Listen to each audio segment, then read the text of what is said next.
estas circunstancias nos acompaña el fiscal supremo Tomás Gálvez, que yo siempre repito sobre la complejidad de esta situación. Al fiscal Gálvez más de una vez lo han señalado como cercano a los cuellos blancos del puerto, y yo, como periodista, me tocó conversar varias veces con él, de modo pues discreto, off the record, como se dice, sobre las denuncias que se hacían del control que había en la OMPE. Recordaremos que era el señor Cabaza, actualmente detenido, ¿no? Vinculado él sí con los cuellos blancos, y me consta que el fiscal Gálvez denunciaba a Cabaza por este control, que bueno, está, como les digo, íntimamente ligado a toda esta situación. Así que bueno, es lo que yo puedo afirmar como periodista, pero bueno, está pues en esta vorágine. Fiscal Supremo Gálvez, gracias por estar con nosotros. Y bueno, les ha tocado a ustedes esta situación, y mañana enfrentan lo que ya anunció el fiscal de la Nación, Chávarri, que va a presentar su carta de renuncia. ¿Cómo se tramita esto? ¿Cómo la Junta de 5 fiscales supremos le da curso a este anuncio, a esta renuncia? En realidad la Junta de mañana es específicamente para aceptar la carta de renuncia que está presentando el doctor Chávarri, que la misma que responde pues a la solicitud que en conjunto 4 de los fiscales supremos le habíamos hecho en la junta anterior. Y ciertamente él dijo en ese momento que va a evaluar la solicitud y que a la brevedad posible iba a estar tomando la decisión. Muchos consideraron que... Y en efecto, yo precisamente dije entre el lunes o martes estará tomando la decisión, porque ese era más o menos el sentir, y así ha sucedido. ¿Por qué le retiraron la confianza? Usted había expresado a favor de la permanencia de Chávarri anteriormente. Claro, lo que pasa es que él fue elegido por aclamación con un acuerdo previo que ya existía, y salieron algunas cosas, sobre todo lo que acabas de decir, referido a los cuellos blancos, que en realidad no tenía ningún contenido ni de infracción administrativa ni de delito. Y por esa razón no podíamos dejar de cumplir un acuerdo de la Junta tomado por aclamación. Pero Chávarri al final termina siendo pues un rehén prácticamente de Fuerza Popular. Y por eso yo he sostenido siempre que se debía continuar el fiscal de la Nación, Pedro Chávarri, porque había sido elegido legítimamente y por aclamación. ¿Y en qué momento cambia de opinión? Sin embargo, ante los errores constantes que se venía cometiendo, y especialmente el caso de retirar del cargo a los fiscales José Domingo y Vela, creo que eso fue, digamos, la gota que llenó el vaso. Y ahí justamente cuando a mí me preguntaron, yo le dije que esa era una medida absolutamente impertinente, inoportuna, con la cual yo no estaba de acuerdo. Y a partir de ese momento, obviamente, se deterioró la imagen del fiscal de la Nación, sobre todo cuando él mismo deja sin efecto, cuando en realidad debió dejar que la Junta deje sin efecto esa decisión, porque él mismo al retroceder, la verdad que deterioró la imagen del fiscal de la Nación. Y esos fueron los fundamentos por los cuales yo solicité que él dé un paso al costado conjuntamente con los demás fiscales supremos en la Junta anterior. En términos estructurales, mañana, y bueno, se supone que la Junta va a continuar, ¿no? ¿Ustedes tienen mandato hasta cuándo, los fiscales supremos de la actualidad? Bueno, ahora pues se está cuestionando todo, ¿no es cierto? Pero nosotros no... ¿Podría cambiarse la Junta de Fiscales Supremos? ¿Podrían renunciar el resto de fiscales supremos? Si es que está puesto sobre la mesa. El que quiere renunciar puede renunciar, ¿no es cierto? En mi caso, yo no tengo ninguna razón para hacerlo. ¿Usted no va a renunciar? Ya como tú lo dijiste, a mí me habían involucrado o me han sindicado en los cuellos blancos. Pero como tú ya lo has dicho, ¿cuáles son las razones por las que me involucran en los cuellos blancos?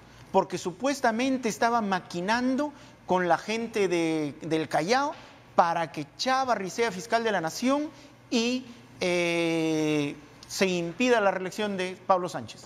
Cuando eso es absolutamente falso, porque ha quedado demostrado que nunca estuvo como posibilidad la reelección de Pablo, por un lado. Y por otro lado, la elección de Chávarri ya se había definido desde 3 años antes, por un lado. Y si me permites, esto nomás un minuto. Después otro se dice de que ¿cuáles son lo que se imputa a los cuellos blancos? Haber coordinado, maquinado con los miembros del Consejo Nacional de la Magistratura, como tú has dicho, y yo los he denunciado a ellos, conjuntamente con Cabaza. Entonces, ¿cómo estoy vinculado y a la vez los denuncio? Uno. Y la tercera, que es los casos de manejos ilegales en el Callao. Yo no conozco a nadie de la gente del Callao. Nunca los he conocido. Entonces, ¿cómo es que yo estoy vinculado a ese grupo? Bien. Entonces, eso no puede ser, pues eso es una pura invención. Zoraida Ábalos sería la próxima fiscal de la Nación. Esto sería para completar el periodo de Chávarri. Tendría que ser nombrada nuevamente. ¿Cuál es la, digamos, el trámite a correr en las próximas horas? Si mañana se acepta, como tiene que ser, la renuncia del doctor Chávarri, a partir de ese momento quedaría encargado el fiscal supremo más antiguo, que en este caso es el doctor Pablo Sánchez. Sin embargo, él puede renunciar o puede abdicar del cargo y correspondería al subsiguiente más antiguo, que en este caso sería la doctora Zoraida, pero se encarga provisionalmente y en un plazo prudencial ya se convoca a la Junta para elegir al fiscal por el término de 3 años, normalmente de 3 años, no es para completar un periodo ni nada de eso, sino por un término de 3 años, y en ese caso sería en este momento la opción más cercana, y creo que es la más adecuada, la elección de la doctora Zoraida.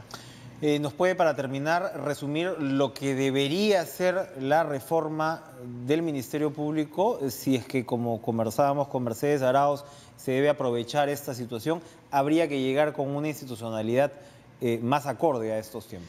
Mira, lo cierto es de que, como ya se dijo también, la ley orgánica del Ministerio Público es de 1981, con la Constitución del 79 y cuando estaban vigentes otras normas. En este momento, todas las normas han cambiado, menos la ley orgánica del Ministerio Público.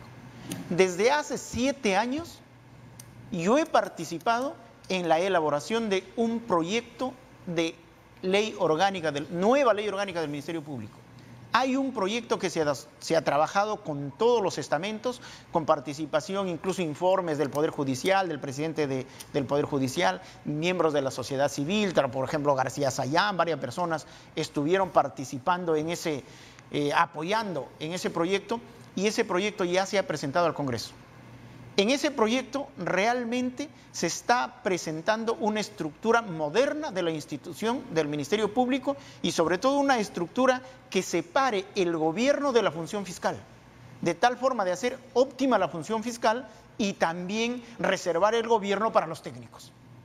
Y el fiscal, es decir, no una concentración de poder en el fiscal de la Nación. Ahora el fiscal de la Nación es un señor feudal. Entonces, el fiscal de la Nación tiene que ser más bien un ejecutor de las políticas institucionales que diseñe y apruebe la Junta de Fiscales Supremos, que tendría todas las facultades para dirigir la institución y sobre todo para diseñar las políticas y los planes de trabajo del Ministerio Público, y el fiscal de la Nación solo sería el ejecutor de esos planes, de tal forma que se optimice la función y se quite pues de una vez por todas esta especie de trono de la Fiscalía de la Nación para el fiscal de la Nación, que ciertamente ha generado muchos problemas. Habrá, para terminar, quienes señalen que esta salida de Chávarri también obedece a una suerte de proceso de negociación, donde él le puede haber dicho de repente a ustedes, de repente al poder político que corresponda, bueno, yo renuncio, pero me quedo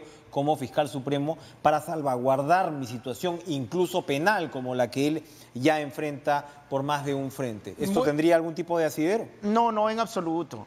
Lo que pasa es de que él puede renunciar si quiere a fiscal supremo, pero lo que se estaba discutiendo era la calidad de fiscal de la Nación, él, no la de fiscal supremo. Entonces, él está renunciando a fiscal de la Nación y queda como fiscal supremo. Obviamente, si continúa como fiscal supremo, eso dependerá del Congreso, puesto que ahí hay varias acusaciones constitucionales que con el debido proceso tienen que resolverse, pero sobre todo a la brevedad posible. El gran problema que ha sucedido acá es que la Comisión de Acusaciones Constitucionales no ha resuelto ese caso, que yo creo que ya se hubiese resuelto, ya se hubiese esclarecido y no estaríamos en estos problemas. Por eso es que desde acá invocamos para que la Comisión de Acusaciones Constitucionales vea de una vez por todos los casos que a nosotros también nos han denunciado, donde tendremos la oportunidad de demostrar que no tenemos absolutamente nada que ver con esas imputaciones y que se esclarezcan las cosas de una vez por todas. ¿Sí o no el proyecto de emergencia del Ministerio Público presentado por el Ejecutivo era inconstitucional? El proyecto es absolutamente inconstitucional. Eso es, no hay forma de sostenerlo. Yo veo algunos juristas más o menos serios, entre comillas, que dicen que es constitucional, pero están negando sus propios criterios, sus propias teorías, sus propios principios. La verdad que eso es una vergüenza. En todo caso, es una salida constitucional la que estamos viendo ahora mismo con la renuncia de Chávarri. Definitivamente. ¿No? Y para concluir, con la renuncia de Chávarri, incluso desaparece la situación de emergencia de la que se ha hablado. Entonces, ya no habría razón para pensar en este estado de emergencia que llevaría o que está llevando a una intervención inconstitucional del Ministerio Público. Fiscal Supremo Tomás Gálvez, gracias por estar con nosotros esta noche. Vamos a ir a una pausa, y regresamos. No, ya nos vamos, estamos reacomodándonos. Gracias por estar con nosotros en Cara a Cara esta noche y nos reencontramos mañana. Sigan ustedes en la programación de TVP. Buenas noches.